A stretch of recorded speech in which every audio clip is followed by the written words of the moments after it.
What's up, everyone? Jason Gilbo here with Rob Mazaika, taking a look at some GPP picks for Monday slate. Bear with me. I'm losing my voice. I'm just going to let Rob speak 90% of the time here. Oh, wonderful. Someone's out partying too long, and now I got to talk. But, yeah, we got a nice slate today coming up. We have some big spots to pick bats from. We got Coors. We have a bad pitcher in Cincinnati, a couple other bad pitchers in other ballparks around the league. So it's a great slate tonight. Yeah, it is. I like the Coors in this one, especially because it looks like weather's going to be iffy there, which always kind of tosses a wrench in ownership too. Yeah, they rarely postpone Coors, though, just to throw it out there. Yep. Looking at catcher, you and I were jumping off. I mean, Yankees come as one of our favorite teams. Good ballpark and Great American. Yeah, bad pitcher, Rookie Davis, and Sanchez. I mean, especially on FanDuel at 3,200, just way too cheap. Yeah, I like Sanchez and on both FanDuel and DraftKings. For the Reds, there's Rookie Davis pitching today. He is not a really good pitcher. He doesn't really belong in the league yet. But Cincinnati, they have no one better. This ballpark, a Great American small park, Sanchez, he just came back from injury. He could definitely take 1, maybe even 2 yards off him. Yeah, we'll be talking about quite a few Yankees moving through here. Yeah, we will be. So, next guy, I mean, Matt Wieters was a guy I was taking a look at. Bottom half of the lineup, but this was a guy who always hit better at Baltimore when he was there. Going up against Gossman, who just looks completely lost this year. I mean, look at earlier, it was kind of just you only take righties against him, but so far, I mean, allowing a 359 WOBA, low ground ball rate in that ballpark, I mean, I think it just spells trouble again. I think it does too. Home against lefties, he's given up a 408 WOBA as well. This national team's a good spot. It's a great ballpark for them to be in. And Matt Wieters, he has shown some big power upside with that 1-2 home run game about a week ago. Yep. Is there anyone else for you? Yeah, I had Salvador Perez as my other catcher. He's going up against Blake Snell. The ballpark is not the best, but Snell does give up a 332 WOBA to righties, which isn't bad. And catcher, it's always a tough position. So I always like to pick a player who's fairly cheap and does have some power upside. Yeah, and I kind of looked at catcher. It was like there isn't enough value kind of digging down there anymore. I feel like tonight. So I think it's not like I'm on puberty, dude. I'm just like 15 giving fantasy advice right now. It's all right. But yeah, my top catcher on the day is Gary Sanchez. Yeah, I'm with you. Muto to first base. I mean, obviously Anthony Rizzo is probably going to draw a fair amount of ownership there, but Ryan Zimmerman, I mean, absolutely on fire to start this season. He is. I think he hit his 13th home run the other day. Should have gotten his 14th if Odubel Herrera didn't rob it. Kevin Gausman giving up a 429 WOBA to righties. He's had a slight reverse split for his entire career. And Zimmerman, he's just been on fire. He's just a guy that he's very expensive, but he does have 2 home run upside and a great ballpark as well. Yeah, Gausman's already given up 5 home runs to right-handed bats. Yeah, I think Zimmerman, I mean, outside of Coors, I think he's definitely my favorite first baseman.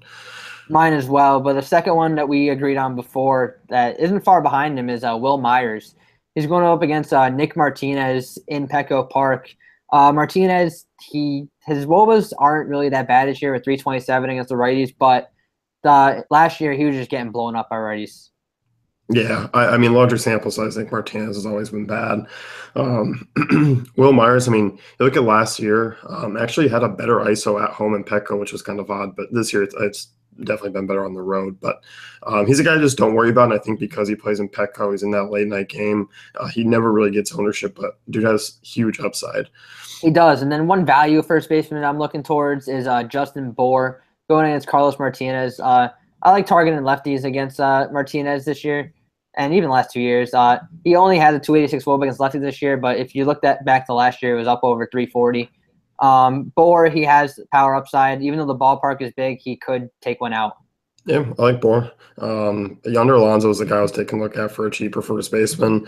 I kind of like the A's bats here. I like the value they bring. Ricky Nolasco, by no means a good right-hander, allowing a 1.69 horns per 9 lefties so far, 341 WOBA. Yonder Alonso, I mean, hitting in the middle of that lineup, the way he's swinging the bat, I mean, I think good value. You're definitely going to still get a little ownership on him. Definitely, and he has been swinging a hot bat, hitting those couple home runs over the weekend. Second base here, I definitely think Coors, this is probably the area where you're probably not looking to play anyone. I mean, are you? No, I'm not looking towards it. I'm still looking towards those Yankees bats with Starlin Castro against Rookie Davis. Yep, Castro's the guy. I mean, DraftKings, I still don't even think he got over the 4K mark. It's out of control. Like FanDuel was finally able to price him up, but I mean, starting Castro's been off to a terrific start this year. I mean, we're not going to go too much more into Rookie Davis. Is the fact that he's just bad. Yeah, he's really bad, and the ballpark helps as well. And then one other second baseman I'm looking towards is D. Gordon, just another one of those lefty bats against Carlos Martinez. Martinez is fairly slow to the plate, so if Gordon does get on and get a single, he should be stealing second base, and he even has upside for 2 or 3 steals in this game. Yep, I like that. If you need a punt, Jed Lowry, I'll be taking a look at, like I said, with the A's in Alaska against lefties this season.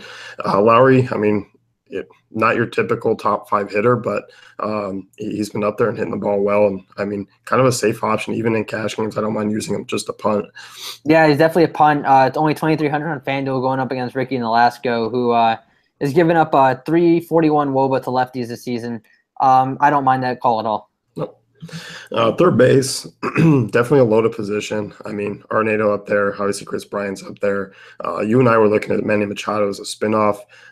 Finally kind of came around against lefties last season. Machado's starting to get rolling.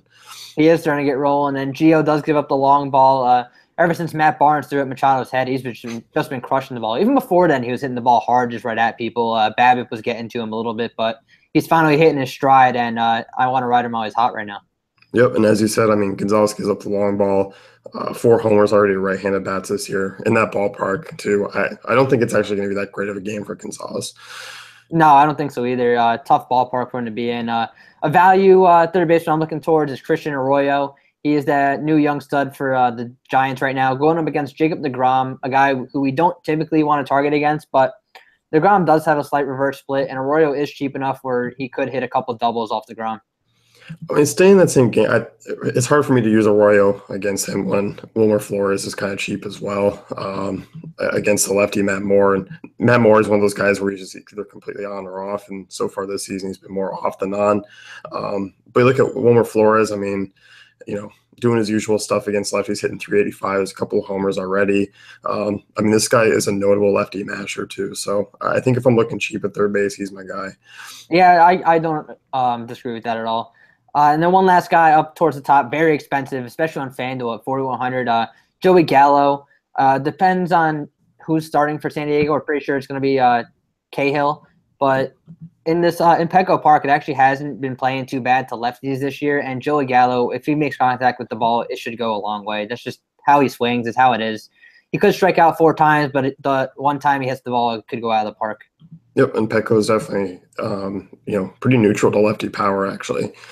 Yeah, so it hasn't been bad. It's just word of mouth that Petco is a really bad hitter's park, but they are neutral to lefties. Yep. Jed Jerko was the other guy that I had at third base. I mean, Adam Conley, a guy who's just, I mean, he struggled so far this season. Cardinals bats, I don't know what to make of them as a complete whole, but I'll definitely be taking a look at some of the righties. I'll get to an outfielder here in a little bit, but I mean, so far 354 WOBA to righties. He's getting hit hard as well, 34% hard contact rate. Yeah, and Jerko has been showing some really big power upside since joining the Cardinals. He could get you one of those 2 home run games that you look for from a one-off. Yeah. Shortstop, and this is a position that we found ourselves paying up at unless we get news that Alex Wood is pitching. It's undecided right now, but starting with the top guy, I mean, kind of with the Nationals trend, Trey Turner, definitely could throw out one of those big upside games, and he does it with his legs and his power as well. He does, and he also has a reverse split against righties this season with a 365 WOBA against them. Definitely power upside, great ballpark for him. Gosman has been really bad against righties his entire career pretty much, and he is the top shortstop today. Yep, definitely like him. I think if you're spinning down a little bit, Corey Seager, I think he's been definitely unlucky this year. Strikeout rate's not jumped from last year or anything like that. It's just a matter of those balls getting down. But Seager guy, I'll take a look at. I mean, I think overall, Dodgers might come in as kind of a bit underowned on the slate. They definitely will with Coors, the Nationals, and the Yankees being the top stacks of the day. We don't know much about Trevor Williams. We have a small sample size, but he has given up a 372 WOBA to lefties this season so far. Seager is probably the best lefty bat on his team right now. And if you're paying up and don't want to use Turner, Seager is a good pivot. But one guy that I'm looking towards going with that whole Yankees theme is Didi Gregorius in this ballpark is Rookie Davis. We talked about how bad Davis is. Good ballpark. This Yankees lineup against righties is best in the league right now, so Didi's definitely the place where I'm looking. Yep, I am too. I think the Yankees lineup is tremendously deep. 1 through 7, you can really fire away with. Definitely be stacking Yankees in this one. Of course, is a guy that I'll come off if I am not paying for Seager or Turner. But transitioning into outfield, I mean, we'll go right into those Yankees bats again. I mean, you do have Schwarber up there. You do have Carlos Gonzalez. You have Charlie Blackmon. You have those Coors guys. But Aaron Judge is right there in price, and this dude has just insane upside and could easily be the highest scoring outfielder on the slate. Oh, definitely. He might just hit a pop-up out of the stadium with the way he swings. He is a massive man. There's only 43 NFL players that are bigger than him in the entire league, and they're all offensive and defensive linemen. So to put that in perspective for you, the dude's a beast. Ricky Davis, he's bad. Great ballpark. It's just a great spot for him if you want to pivot from course. Yep. And with Jacoby Ellsbury back in the lineup, I don't mind him if you do need a value outfielder. Yeah, I don't mind him either. This entire Yankee team, 1 through 7, you could really just pick anyone. Yep. I'm looking elsewhere. If you need a punt play, I don't mind Joey Ricard. Last season, 370 WOBA, 181 ISO against lefties. He'll definitely be leading off there for Baltimore. So, I mean, if you're trying to fit in those stud bats, I mean, Ricard's a good way to get some salary relief. He is a good way to do it. One of my value guys I'm looking towards is Hunter Renfroe to go with that theme I'm picking on Nick Martinez. Petco, it's a big park, but Renfroe does have the power to hit one out off Martinez. Yep. I like that. I mean, Padres in a good spot there. We talked about a couple already. As far as other guys, I mean, outfield's one of those ones where that mid-range has kind of disappeared, I feel like. I've got one. Cody Bellinger. Come on. All right. How could you forget about him? I didn't forget about him. I knew we were going to talk about him. 5 home runs in his first 12 games as a pro. Going against Trevor Williams, who we've been picking on with Corey Seager just a second ago. He has a sexy swing, like you said in the pod last week. But he's been crushing the ball. Like I said, 5 home runs in 12 games. Definitely big upside for a guy at 3.3K on FanDuel.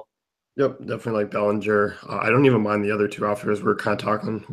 It was more Jock and then question mark, maybe, possibly. Yeah, Jock, if you want to pivot off Bellinger and hope Jock gets a hold of one, he could. Definitely going to be a lower owned than is the two with the way Bellinger's been playing. He's cheaper. He just came back from injury, so we'll have to see. But I don't mind Jock in this spot as well. Yep, I don't even mind Tolles leading off salary reliever as well. Nope. Randall Grichuk's a guy I'll take a look at. Just going up against Conley. Grichuk in his career over a 200 ISO against lefties. Big boomer bust guy, but with the injuries, we've seen him move up in the top half of the lineup, which is a plus for him. It is a plus, and going up against Conley, who does give up fairly hard contact to righties, it is a great spot for him. Yep. And I guess we'll talk about Coors bats as far as outfielders go right now. I mean, what do you think about picking on Arrieta? Are you going to limit exposure? Are you going to have similar amount as what you usually would? As of right now, it's just everything is as normal for Coors. I will have a Coors stack out there, one for the Rockies, one for the Cubs. It's just what I typically do whenever there's a Coors game. So I have no issue picking on Jake Arrieta with the way he's been pitching this year. Yeah, I mean, he's been struggling against lefties. I mean, look on the slate. I mean, it really hasn't been all that great. Yeah, but I think really like Washington and New York are probably the teams that I like actually more than Coors. Same here, but I think you're going to get Coors at lower ownership today. So if you want to go that route, you definitely can. Yep, definitely a good point. So let's wrap things up here. You can head over to fantasycafe.com, check out our great tools and content. Yeah, good luck, everyone.